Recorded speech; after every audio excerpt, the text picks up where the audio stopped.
তো 13ই মার্চ 2026-এ মাননীয় বিধায়ক পলদাংশু মহোদয় যে আমাদের প্রয়াত এঞ্জেল চাকমার বিষয়ে আমার দৃষ্টি আকর্ষণ করেছিলেন।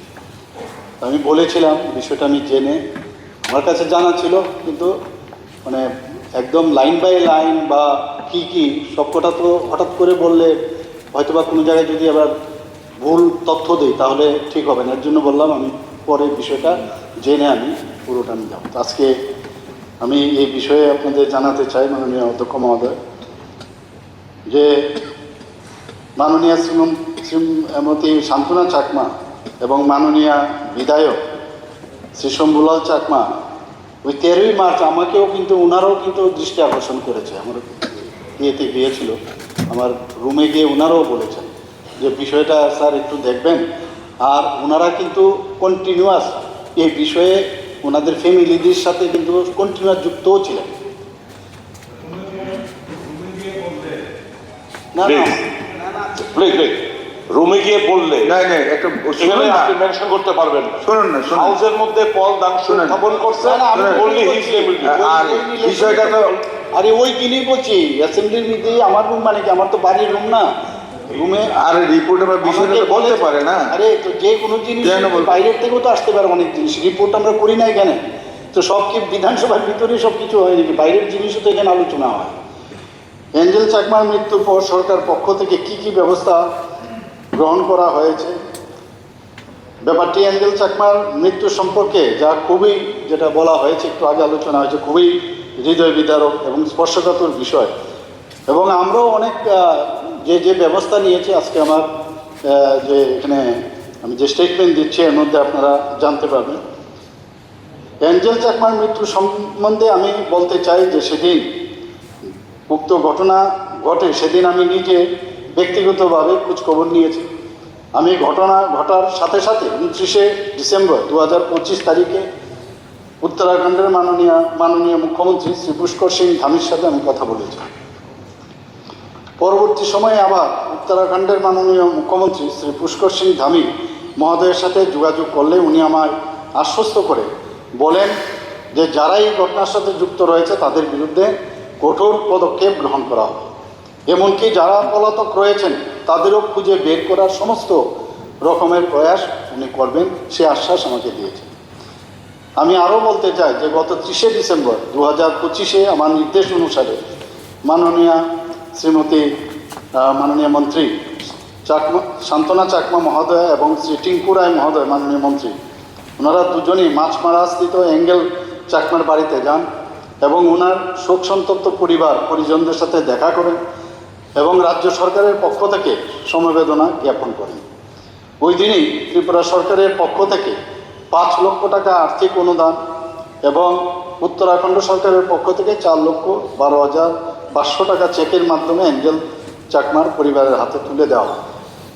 পয়সাটা ইম্পর্টেন্ট নয়, কিন্তু যেহেতু এই ধরনের, কারণ পয়সা দিয়ে তো আর ফেরত পাওয়া যাবে না, কিন্তু আমাদের তরফ থেকে মনে হলো যে কিছুটা যদি আমরা যে সন্তপ্ত ফ্যামিলিকে যদি হেল্প করা যায়, সেই কারণেই আমরা যেরকম করেছি আমাদের সরকার, সেইভাবে উত্তরাখণ্ড সরকারও কিন্তু সেই কাজটা করেছে। আমি তাই এটা উল্লেখ করলাম এখানে।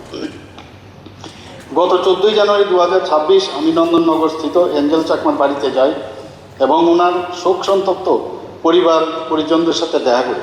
এর আগেও আমি যখন ওই দিকে ওনার বাড়ির এই দিকে যাচ্ছিলাম আমি নর্থে, তখন আমি খবর নিলাম যে উনি আছেন কিনা, তাহলে ওনার বাড়িতে যাব।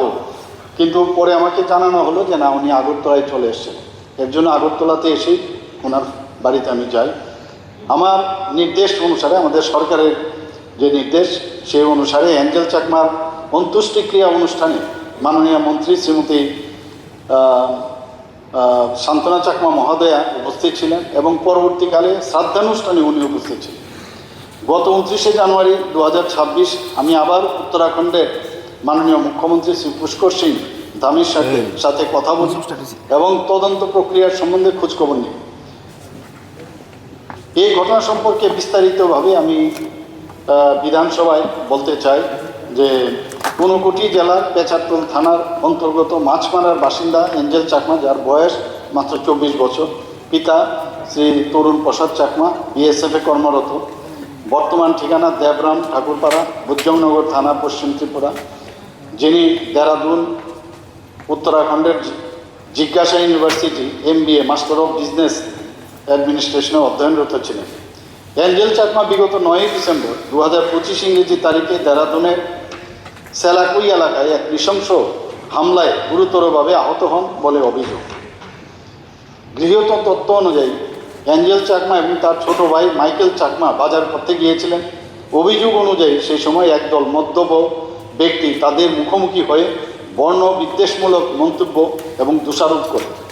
তারা প্রতিবাদ করলে ঘটনাটি শারীরিকভাবে হামলার রূপ নেয়। মাইকেলকে ভূতা বস্তু, যেটা আমরা মেডিকেল টার্মে বলে যে ব্লান্ট একটা কোনো বস্তু দিয়ে তাকে আঘাত করা হয়, এবং অ্যাঞ্জেলকে একাধিকবার ছুরিকাঘাত করা হয়। পরবর্তীতে অ্যাঞ্জেল চাকমা দেহরাদুনের গ্রাফিক এরা হাসপাতালে ICUতে 17 দিন চিকিৎসাধীন থাকার পর গত 26 ডিসেম্বর 2025 তারিখে মারা যান। উক্ত ঘটনার পরিপ্রেক্ষিতে মাইকেল চাকমা একটি অভিযোগ দায়ের করেন, যেখানে তিনি উল্লেখ করেন যে গত 9/12/2025 তারিখে সন্ধ্যা প্রায় 6টা থেকে 7টার মধ্যে দেহরাদুন জেলার সেলাকুই বাজারে তিনি ও তার ভাই অ্যাঞ্জেল চাকমা কিছু অজ্ঞাতনামা ব্যক্তির দ্বারা আক্রান্ত হন। এই অভিযোগ মূলে ওই অজ্ঞাতনামা ব্যক্তিদের বিরুদ্ধে দেহরাদুন জেলার সেলাকুই থানার ভারতীয় ন্যায় সংহিতা BNS এবং তফসিল জাতি ও তফসিলি জনজাতি আইনের যথাক্রমে ধারা 103(1), 115(2), 351(3) এবং 3(5) এবং ধারা 3(2) এবং (5) রোমান এবং (5A) এই একটি মামলা রুজু হয় এবং মামলা নাম্বার হচ্ছে 151/2025। অভিযুক্তরা তাদের উদ্দেশ্যে সাম্প্রদায়িক আপত্তিকর ভাষা ব্যবহার করে এবং বালা অর্থাৎ করা যাকে বলে ওই ছুরি দিয়ে শারীরিকভাবে আক্রমণ করে, যার ফলে অ্যাঞ্জেল চাকমা গুরুতরভাবে আহত হন বলে অভিযোগ করা হয়। তাকে হাসপাতালে ভর্তি করা হয়, যেখানে চিকিৎসাধীন অবস্থায় তিনি মারা যান। পুলিশ ঘটনাস্থল পরিদর্শন করেছে, নিকটবর্তী দোকানদারদের জিজ্ঞাসাবাদ করেছেন, CCTV ফুটেজ পরীক্ষা করেছে এবং সন্দেহভাজনদের শনাক্ত করতে পেরেছে। পাশাপাশি পুলিশ সাক্ষী ও আক্রান্তদের বয়ান রেকর্ড করেছে এবং আনুষঙ্গিক চিকিৎসা সংক্রান্ত রিপোর্ট সংগ্রহ করেছে। এই ঘটনার সাথে জড়িত থাকার অভিযোগে পুলিশ মোট 5 জন অভিযুক্তকে গ্রেপ্তার করেছে, 3 জন প্রাপ্তবয়স্ক এবং 2 জন কিশোর।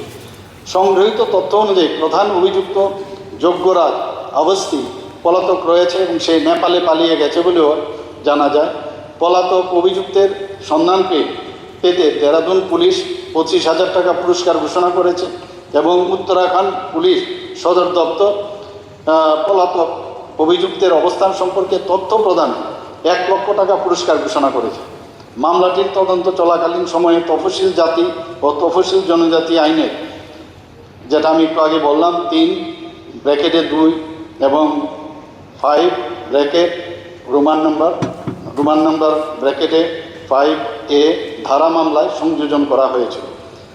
সেলাকুই থানার চার্জশিট নাম্বার 1/2026 তারিখে 8/2/2026 অনুযায়ী নিম্নলিখিত অভিযুক্তদের বিরুদ্ধে চার্জশিট দাখিল করা হয়েছে। অবিনাশ নেগি পিতা শ্রী হরিশ সিং নেগি ধারা 103(1), 115(2), 351(3) এবং 3(5) BNS এবং 3(2) এবং রোমান (5) এবং (5A) SC/ST আইনে সেই অনুযায়ী তাদের সেখানে থানার মধ্যে তাদের রুজু করা হয়েছে সেই FIR। যারা আরেকজন হচ্ছে সুরজ খোয়াস পিতা শ্রী অনিল খোয়াস ধারা 103(1), 115(2) আর একটা হচ্ছে 351(3) এবং (5) BNS এবং 32 এবং রোমান 5A SC/ST আইন। সুমিত পিতা পেয়ারেলাল যা কিনা ধারা দেওয়া হয়েছে 103(1) এবং 115(2), 351(3) এবং ব্র্যাকেটে 5 বিএনএসএ। এছাড়া ঘটনার জড়িত কিশোরীদের যারা juveniles in conflict with law বিরুদ্ধে পৃথক রিপোর্ট দাখিল করা হয়েছে। ঘটনায় জড়িত কিশোরদের নাম হলো আয়ুষ বড়ুয়ানি, পিতা শ্রী ধনেশ বড়ুয়ানি, 2 হচ্ছে সূর্য, পিতা শ্রী ভারত সিং। পলাতক অভিযুক্তের বিরুদ্ধে তদন্ত অব্যাহত রয়েছে। পলাতক প্রধান অভিযুক্ত যজ্ঞরাজ আবস্তিকে গ্রেফতারের জন্য প্রচেষ্টা জারি আছে। পরবর্তী আইনগত কার্যক্রমও চলমান রয়েছে এবং তল্লাশি অভিযান জারি আছে।